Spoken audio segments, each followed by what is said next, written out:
মাহশরে যেই দিন আল্লাহ তাআলার আরশের ছায়া ছাড়া আর কোনো ছায়া বাকি থাকবে না, ওই দিন 7 শ্রেণীর মানুষরা আল্লাহ তাআলার আরশের ছায়া নিচে জায়গা পাবে।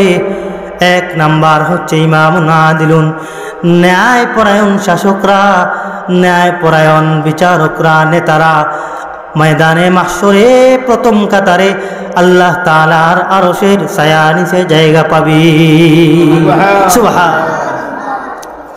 2 নাম্বার আল্লাহ নবী, বিশ্ব নবী রাহমাতুল লিল আলামিন বলেন, ওয়াশাবুন নাশাআ ফি ইবাদাতিল্লাহি তাআলা। ওই সমস্ত যুবক, যেই সমস্ত যুবকরা তাদের যৌবনকালে আল্লাহ তাআলার ইবাদত করেছে, তাদের যৌবনকাল আল্লাহ তাআলার ইবাদত থেকে পিছপা করতে পারে নাই। মুহতারাম হাজিরিন, যুবক যৌবনকালে সে বাজারে যাওয়ার কথা, সিনেমার ঘরে বসে থাকার কথা, গান বাজনা শোনার কথা, হেলায় আর খেলায় সময়টা কাটাইয়া দেওয়ার কথা, দাড়ি কাটার কথা। ওই যুবক তার যৌবনকালে আল্লাহ তাআলাকে রাজি আর খুশি করার জন্য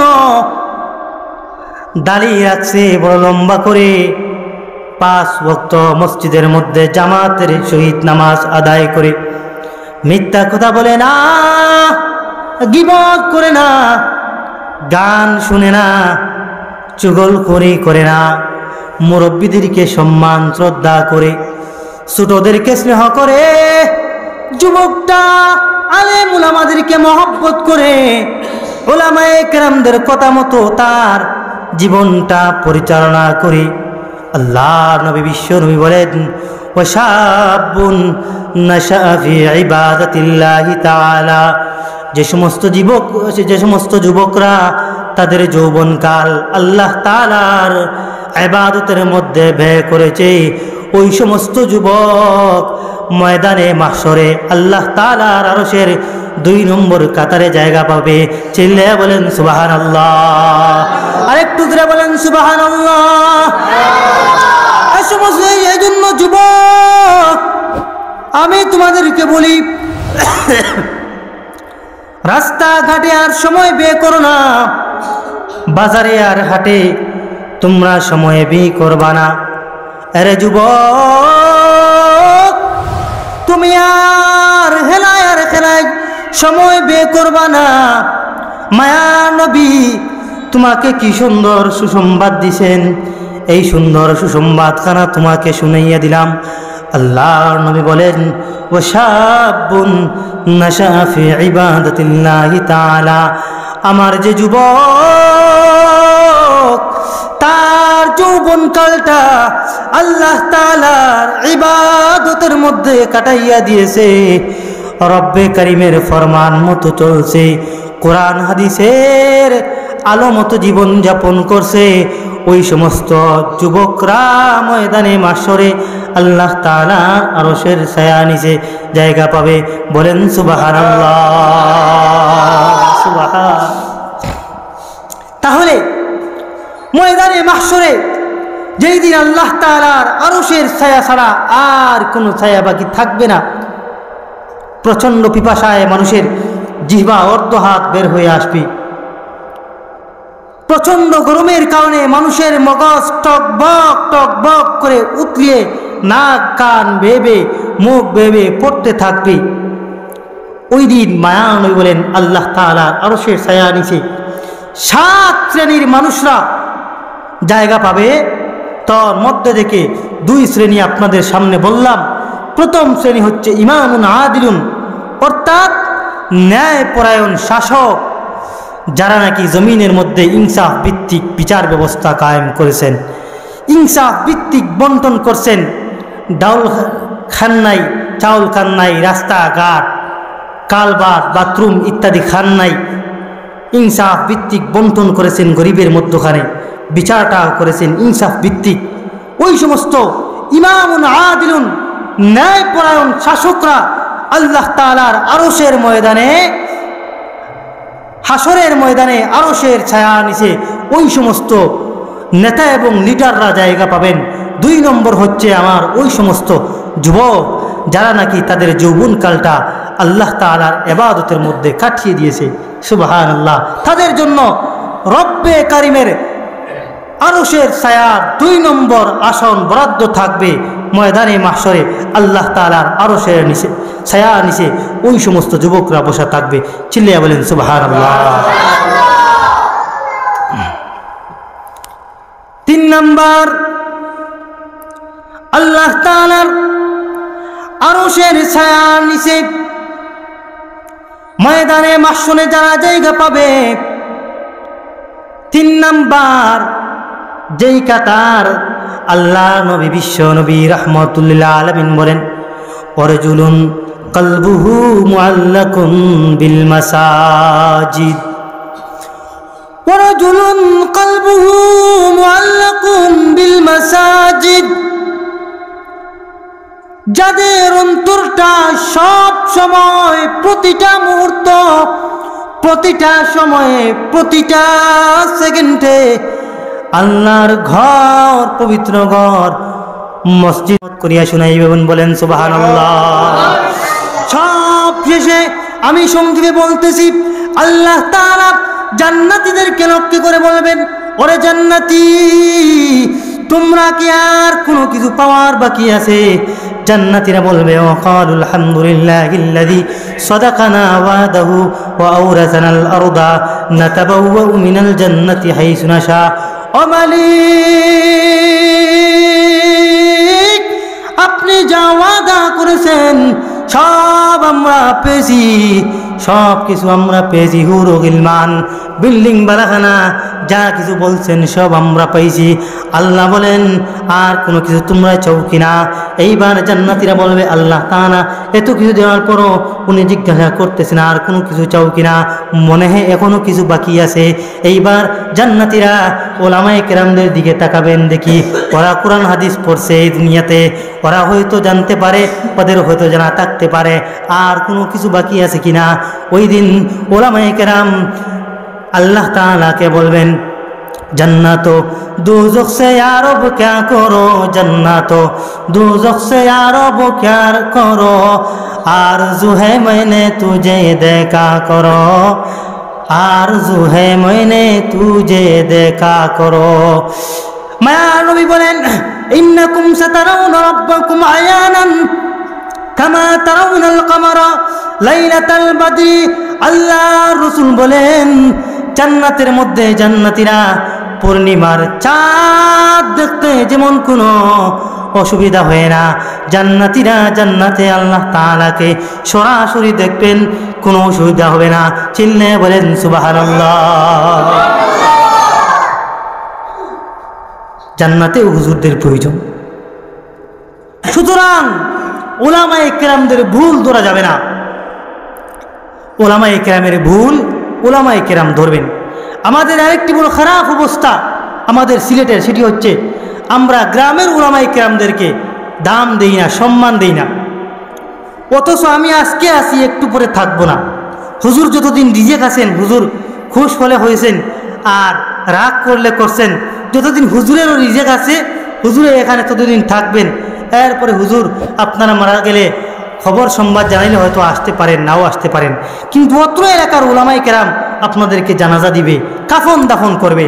সুতরাং এলাকার উলামায়ে কেরামদেরকে সম্মান করতে হবে, তাদেরকে আপনারা শ্রদ্ধা করতে হবে। যদি ছোট হয় তবে তাদেরকে স্নেহ মায়া মমতা করতে হবে। মোহতারাম হাজরিন, তো বলতেছিলাম ওয়ারজুলুন কলবুহু মুআল্লাকুন বিল মাসাজিদ, কোনো খারাপ নিয়তে নয়, নামাজ পড়ার নিয়তে, ইবাদত বন্দেগী করার নিয়তে। আল্লাহর কোনো বান্দা যদি মসজিদে আসে তো, আর মসজিদের সাথে যদি কেউ কানেকশন লাগায়, দিনই কানেকশন, মসজিদের সাথে যদি কেউ সম্পর্ক স্থাপন করে, আল্লাহ নবী বলেন ময়দানে মাশরে আল্লাহ তাআলার আরশের ছায়া নিচে ওই সমস্ত মানুষরাও জায়গা পাবে। সুবহানাল্লাহ। তাহলে আরশের ছায়া নিচে 7 শ্রেণীর মানুষরা জায়গা পাবে। প্রথম শ্রেণী হচ্ছে ইমামুন আদিলুন, ন্যায়পরায়ণ শাসক। 2 নম্বর শ্রেণী ওয়াশাবুন নাশা ফি ইবাদাতিল্লাহি তাআলা, যারা তাদের যৌবনকাল আল্লাহ তাআলার ইবাদতের মধ্যে ব্যয় করেছে। 3 নম্বর যারা আল্লাহ তাআলার আরশের ছায়া নিচে জায়গা পাবেন ওয়ারাজুলুন কলবুহু মুআল্লাকুন বিল মাসাজিদ, যাদের অন্তরটা, যাদের হৃদয়টা সব সময় মসজিদের সাথে ঝুলন্ত থাকে, সম্পর্ক স্থাপন থাকে। 3 শ্রেণী চলে গেল। 4 নম্বরে আল্লাহ তাআলার আরশের ছায়া নিচে যারা জায়গা পাবে, আল্লাহ নবী বিশ্ব নবী রাহমাতুল লিল আলামিন বলেন ওয়ারাজুলানে তাহাব্বা ফিল্লাহি ইজতামা আলাইহি ওয়া তাফাররাকা আলাইহি, যে সমস্ত মানুষ এক মানুষ আরেক মানুষকে আল্লাহর জন্য ভালোবাসে, এক মানুষ আরেক মানুষকে আল্লাহর জন্য খারাপ পায়, আল হুব্বু ফিল্লাহ ওয়াল বুগযু ফিল্লাহ, আল্লাহর জন্য ভালোবাসে আল্লাহর জন্য খারাপ পায়, তাহলে ওই মানুষটা আল্লাহ তাআলার আরশের ছায়া নিচে জায়গা পাবে। সুবহানাল্লাহ। ভালো পাইলে তো আল্লাহর জন্য ভালো পায়। আমি কাউকে ভালোবাসি, তার কারণ কি? তার কারণ হচ্ছে মানুষটা বড় নামাজি। আমি কাউকে ভালো পাই, তার কারণ কি? কারণটা হচ্ছে ওই মানুষটা ইবাদত গুজার, মানুষটা তাহাজ্জুদ পড়ে, মানুষটা ভালো আলিম, মানুষটা বড় আবিদ। আমি কাউকে ভালো পাই, তার কারণ কি? কারণটা হচ্ছে ওই মানুষটা গীবত করে না, চুগলখুরি করে না, অন্যায়ভাবে কারো হকের মধ্যে আত্মসাৎ করে না, অর্থাৎ ওই মানুষটা কুরআন হাদিস মতো জীবনযাপন করে, ওলামায়ে কেরামদের আদেশ মতো জীবনযাপন করে, তো ওই মানুষটাকে আমি আল্লাহর জন্য ভালোবাসি, ওই মানুষটার সাথে সম্পর্ক স্থাপন আল্লাহর জন্য সম্পর্ক স্থাপন করি। কাউকে আমি খারাপ পাই তো আল্লাহর জন্য খারাপ পাই। কেন? ওই মানুষটা নামাজ পড়ে না, ওই মানুষটা সব সময় মিথ্যা বলে, সব সময় গীবত করে, অহংকার করে, পরের দুশ্চর্চা করে, ওলামায়ে কেরামদের ভুল ধরে, ওলামায়ে কেরামদের ফরমার মতো চলে না, তো মুহতারাম হাজিরিন, ওই মানুষটাকে যদি আমি খারাপ পাই তো আল্লাহর জন্য খারাপ পাই। মান আহাব্বা লিল্লাহ ওয়া আবগাযা লিল্লাহ ওয়া আতা লিল্লাহ ওয়া মানা লিল্লাহ ফাকাদ ইসতাকমালাল ঈমান। তো কাউকে ভালোবাসলে আল্লাহর জন্য ভালোবাসা, কাউকে খারাপ পাইলে তো আল্লাহর জন্য খারাপ পাওয়া, দান সৎকার করলে তো আল্লাহর জন্য দান সৎকার করা, আর দান সৎকার থেকে বিরত থাকলেও তো আল্লাহর জন্য আমি বিরত থাকি। তো আল্লাহ রাসূল বলেন ফাকাদ ইসতাকমালাল ঈমান, ওই মানুষের ঈমানটা পরিপূর্ণ হয়ে গেছে। সুবহানাল্লাহ। সংক্ষেপে বলতেছি, আল্লাহ তাআলার আরশের ছায়া নিচে 5 নম্বরে যারা জায়গা পাবে, ওয়ারাজুলুন দাআতুমরাতুন যাতু মানসাবিন ওয়া জামালিন ফাকালা ইন্নী আখাফুল্লাহ। কোন সুন্দরী রূপসী গুণবতী কোন মহিলা কাউকে যদি কোনো কুমতলবে ডাক দে, সে যদি বলে আমি আল্লাহকে ভয় করি, আর যদি পাপ কার্যকলাপ থেকে বিরত থাকে, মায়া নবী বলেন আল্লাহ তাআলার আরশের ছায়া নিচে ওই আল্লাহর বান্দারাও জায়গা পাবে। 6 নম্বরে ওয়ারাজুলুন তাসাদ্দাকা বিসাদাকাতিন ফাআখফাহা হাত্তা লা তা'লামা শিমালুহু মা তুনফিকু ইয়ামিনুহু। ওই মানুষরা আল্লাহ তাআলার আরশের ছায়া নিচে জায়গা পাবে যারা গোপনে দান সদকা করে। এমনভাবে দান সদকা করে গো, যদি ডান হাতে দান সদকা করে তো তার বাম হাতটাও টের পায় না, অর্থাৎ কেউ জানে না। মুহতারাম হাজরিন, আবার প্রকাশ্য দান সদকা করা ঠিক আছে। আমি যদি দান সদকা করি 5,000 টাকা দেই, উৎসাহ হয়ে আমার আরেক ভাই 5,000 টাকা দিবেন, এই নিয়তে প্রকাশ্য দান সদকা করাও ঠিক আছে। নতুবা অন্তরে বেজাল থাকলে প্রকাশ্যে দান সদকা করলে গুনাহের ভাগীদার হবেন। সংক্ষেপে বলতেছি, 7 নম্বরে ওয়ারাজুলুন যাকারাল্লাহ খালিয়ান তাফাযাত আইনা। যেই মানুষটা নীরব নিভৃতে আল্লাহ তাআলাকে স্মরণ করে, আল্লাহ তাআলার জিকির করে, আল্লাহ তাআলাকে স্মরণ করে করে ফাফাযাত আইনা, কেঁদে কেঁদে বুক বাসায়, ওই মানুষটাও আল্লাহ তাআলার আরশের ছায়ার নিচে জায়গা পাবে। সংক্ষেপে বলতেছি, সাবআতু ইউযিল্লুহুমুল্লাহু ফি যিল্লিহি ইয়াওমা লা যিল্লা ইল্লা যিল্লুহ। হাসরের ময়দানে মাহশরে যেই দিন আল্লাহ তাআলার আরশের ছায়া ছাড়া আর কোনো ছায়া বাকি থাকবে না, ওই দিন আল্লাহ তাআলার আরশের ছায়া নিচে 7 শ্রেণীর মানুষরা জায়গা পাবে। 1 নম্বর ইমামুন আদিলুন, ন্যায়পরায়ণ শাসক। 2 নম্বর ওয়াশাবুন নাশা ফি ইবাদাতিল্লাহি তাআলা, ওই সমস্ত যুবক যারা তাদের যৌবনকাল আল্লাহ তাআলার ইবাদতের মধ্যে ব্যয় করেছে।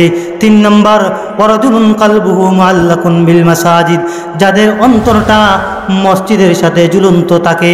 4 নম্বর ওয়ারাজুলান তাহাব্বা ফিল্লাহি ইজতামা আলাইহি ওয়া তাফাররাকা আলাইহি, কোনো মানুষকে আমি ভালো পাই তো আল্লাহর জন্য ভালো পাই, খারাপ পাই তো আল্লাহর জন্য খারাপ পাই, ওই মানুষটাও আল্লাহ তাআলার আরশের ছায়া নিচে জায়গা পাবে। 5 নম্বর ওয়ারাজুলুন দাআতুহু ইমরাতুন যাতু মানসাবিন ওয়া জামালিন ফাকালা ইন্নী আখাফুল্লাহ, কোন সুন্দরী রূপসী গুণবতী মহিলা যদি কাউকে গুনাহের জন্য প্রলোভন দেখায়, গুনাহের জন্য ডাক দে, ফাকালা ইন্নী আখাফুল্লাহ, সে বলে আমি আল্লাহ তাআলাকে ভয় করি, এই কাজে আর জড়ায় না, ওই মানুষটা ময়দানে মাহশরে যেই দিন আল্লাহ তাআলার আরশের ছায়া ছাড়া আর কোনো ছায়া বাকি থাকবে না, ওই মানুষটাও আল্লাহ তাআলার আরশের ছায়া নিচে জায়গা পাবে। 6 নম্বর ওয়ারাজুলুন তাসাদ্দাকা বিসাদাকাতিন ফাআখফাহা, সদকা করছে ফাআখফাহা, ওই সমস্ত মানুষ যারা সদকা করছে অতঃপর তা গোপন করছে। হাত্তা লা তা'লামা শিমালুহু, তার বাম হাতটা জানে না, মা তুনফিকু ইয়ামিনু, যা তার ডান হাতটা দান করেছে। অর্থাৎ বিষয়টা কি, অর্থাৎ কেউ জানে না, গোপনে গোপনে গোপনে গোপনে দান সদকা করছে, ক্যামেরা দিয়া ছবি তুলে না, ভিডিও করে না, ইত্যাদি ইত্যাদি মানুষকে দেখায় না। মুহতারাম হাজরিন, 6 নম্বর বললাম। 7 নম্বর ওয়ারাজুলুন যাকারাল্লাহ খালিয়ান ফাফাযাত আইনা, 7 নম্বরে আল্লাহ তাআলার আরশের ছায়া নিচে ওই সমস্ত মানুষরা জায়গা পাবে গো, যারা নাকি একা একা নীরব নিভৃতে আল্লাহ তাআলার কথা স্মরণ করে, আল্লাহ তাআলার আযাব আর গজবের কথা স্মরণ করে কান্না করতে করতে বুক বাসায়, ওই সমস্ত মানুষরা আল্লাহ তাআলার আরশের ছায়ার নিচে জায়গা পাবে। চিল্লে বলেন সুবহানাল্লাহ, আরেকটু জোরে বলেন সুবহানাল্লাহ। আল্লাহ পাক রব্বুল আলামিন আমাদেরকে এই 7 শ্রেণীর 7টা যে গুণ আছে, 7টা গুণ আমার মধ্যে থাকতে হবে এমন নয়, বরং 7টা গুণের মধ্য থেকে কোনো একটা গুণ হলেও চলবে। 7টি গুণ অথবা কোনো একটি গুণ আল্লাহ পাক রব্বুল আলামিন আমাদেরকে অর্জন করার তৌফিক দান করুন। সবাই বলি আমিন, আরেকটু জোরে বলি আমিন। আমাদের জীবন, আমাদের সময়, আমাদের সুস্থতা, আমাদের যৌবনকাল কোথায় ব্যয় করেছি, কিভাবে ব্যয় করেছি? পিল্লাখান্দির ওয়াজের মধ্যে আসছি না গানের আসরের মধ্যে গেছি? ওয়াজ ব্যতি রেখে আমরা না শরীফগঞ্জ বাজারের সিনেমা হলে টিভির ঘরে গিয়ে বসেছি? সেই জবাব রব্বে কারিমের সামনে একদিন আমাদেরকে দিতেই হবে। যেই দিন রব্বে কারিমের সামনে আমাদেরকে দণ্ডায়মান হতে হবে, সেই দিনকে বলা হয় হাসরের দিন। রব্বে কারিম বলেন, ওয়াত্তাকু ইয়াওমান তুরজাউনা ফীহি ইলাল্লাহ। ওয়াত্তাকু ইয়াওমান, তোমরা ওই দিনকে ভয় করো, তুরজাউনা ফীহি ইলাল্লাহ, যেই দিন তোমরা রব্বে কারিমের সামনে দণ্ডায়মান হতে হবে, আল্লাহর সামনে দণ্ডায়মান হতে হবে। জীবনের সমস্ত কার্যকলাপ, জীবনের সমস্ত হিসাব রব্বে কারিমের সামনে দিতে হবে। মুহতারাম হাজিরিন, রব্বে কারিম বলছেন ওই দিন কি তোমরা ভয় করো। ওই দিনের অবস্থাটা কেমন হবে? রব্বে কারিম বলেন ওই দিন একদল যাবে জান্নাতে, একদল যাবে জাহান্নামে। রব্বে কারিম বলেন ফাম্মা মান তাগা ওয়া আসারাল হায়াতাদ দুনিয়া, যে সীমালঙ্ঘন করেছে, কোরআন হাদিস মতো জীবন যাপন করে না, আর আখিরাতের জীবনকে দুনিয়ার জীবনের উপর প্রাধান্য দিছে, তো আল্লাহ আখিরাতের জীবনকে দুনিয়ার জীবনের উপর প্রাধান্য দিছে।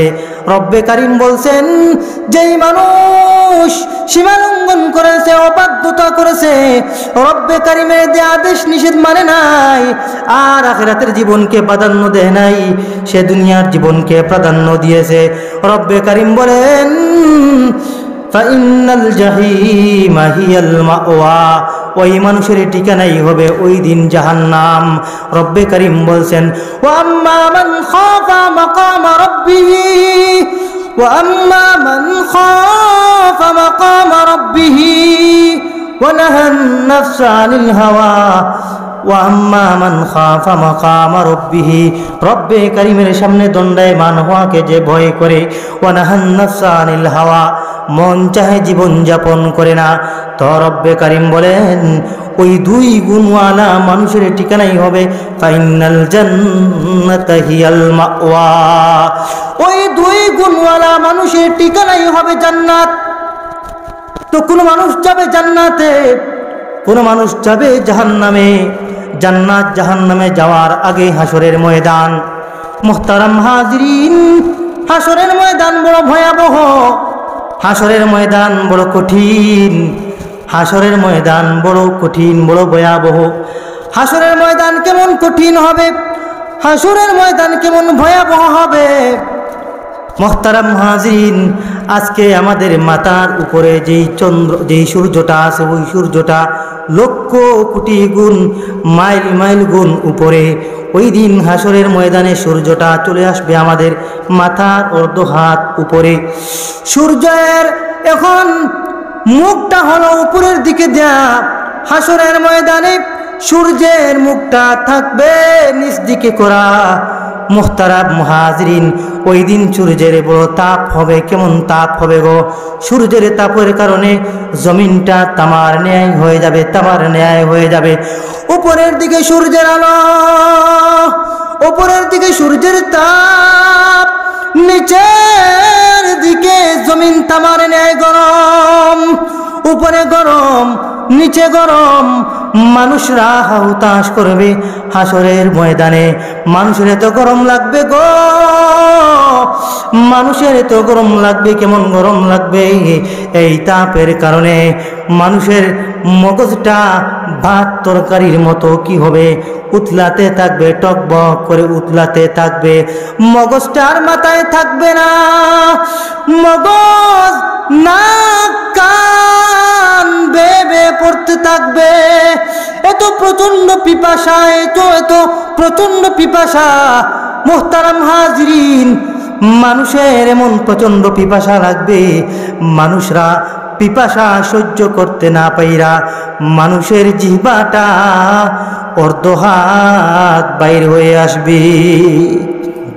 এত কঠিন অবস্থা হবে হাসরের ময়দান।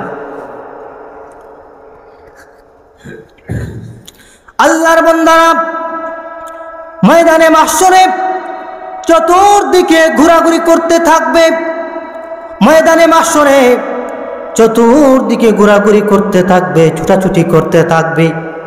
ওই দিন কোথাও কোনো ছায়া পাওয়া যায় কিনা, কোথাও কোনো ছায়া পাওয়া যায় কিনা, যদি ছায়া পাওয়া যায় তাহলে আশ্রয় নিব। আল্লাহ নবী বিশ্ব নবী রাহমাতুল লিল আলামিন বলেন, ওই দিন কোনো ছায়া বাকি থাকবে না। ইয়াউমা লা যিল্লা ইল্লা যিল্লু, ওই দিন আর কোনো ছায়া বাকি থাকবে না। ইউজিল্লুহুমুল্লাহ, একমাত্র আল্লাহ তাআলা ছায়া বাকি থাকবে। অর্থাৎ হাসরের ময়দানে মানুষরা ছুটাছুটি করতে থাকবে, কোথাও কোনো ছায়া পাওয়া যায় কিনা, ওই ছায়ার নিচে মানুষরা আশ্রয় নিবে। কিন্তু ছুটাছুটি করলে কোনো ফায়দা হবে না, ওই দিন কোনো ছায়া থাকবে না। আল্লাহ নবী বিশ্বনবী বলেন, সাবাতু ইউযিল্লুহুমুল্লাহু ফি যিল্লিহি ইয়াউমা লা যিল্লা ইল্লা যিল্লু। আল্লাহ নবী বলেন, ময়দানে মাহশরে, হাসরের ময়দানে আর কোনো ছায়া বাকি থাকবে না, একমাত্র আল্লাহ তাআলার আরশের ছায়া ব্যতীত। অর্থাৎ আল্লাহ তাআলার আরশের ছায়া ব্যতীত ময়দানে মাহশরে আর কোনো ছায়া বাকি থাকবে না। চিল্লে বলেন সুবহানাল্লাহ, আর একটু জোরে বলেন সুবহানাল্লাহ। আল্লাহ তাআলার আরশের ছায়া নিচে সব মানুষরা যে জায়গা পাবে এমন নয়। আল্লাহর রাসূল বলেন, সাবাহাতু ইউযিল্লুহুমুল্লাহু ফি যিল্লিহি ইয়াউমা লা যিল্লা ইল্লা যিল্লু। ময়দানে মাহশরে যেই দিন আল্লাহ তাআলার আরশের ছায়া ছাড়া আর কোনো ছায়া বাকি থাকবে না, ওই দিন আল্লাহ তাআলার আরশের ছায়া নিচে 7 শ্রেণীর মানুষরা জায়গা পাবে। চিল্লে বলেন সুবহানাল্লাহ। ময়দানে মাহশরের মধ্যে আল্লাহ তাআলার আরশের ছায়া ছাড়া আর কোনো ছায়া বাকি থাকবে না।